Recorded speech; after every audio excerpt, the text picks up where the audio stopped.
তখনই গণতন্ত্র ফিরে আসবে যখন সাধারণ জনগণ নির্ভয়ে নির্বিঘ্নে নিজের পছন্দের মানুষকে ভোট দিতে পারবেন। আর তার জন্যই লড়াই চালিয়ে যাচ্ছে বিএনপি। জামালপুরে দেওয়ানগঞ্জে সমাবেশে এমন মন্তব্য করেন বিএনপি নেতারা। তারা বলেন, ভারতে বসে কোনো ষড়যন্ত্র বাংলাদেশের জনগণ মেনে নেবে না।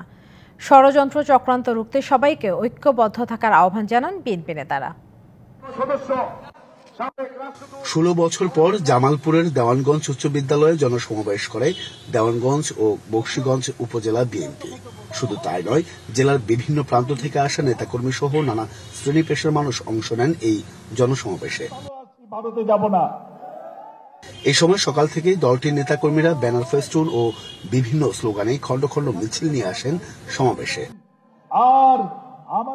সমাবেশে বিএনপির কোষাধ্যক্ষ সভাপতির বক্তব্যে বলেন, দেশকে বাঁচাতে হলে ঐক্যবদ্ধ থাকার বিকল্প নেই।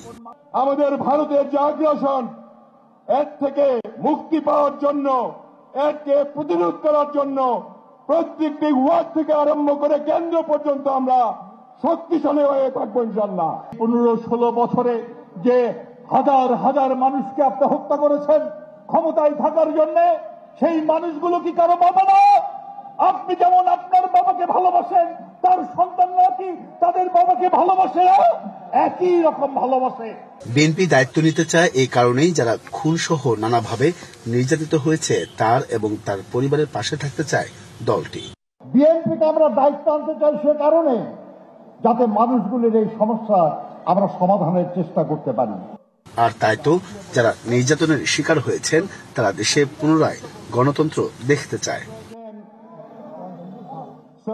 Ariful Islam, DBC news, Dewanganj, Jamalpur.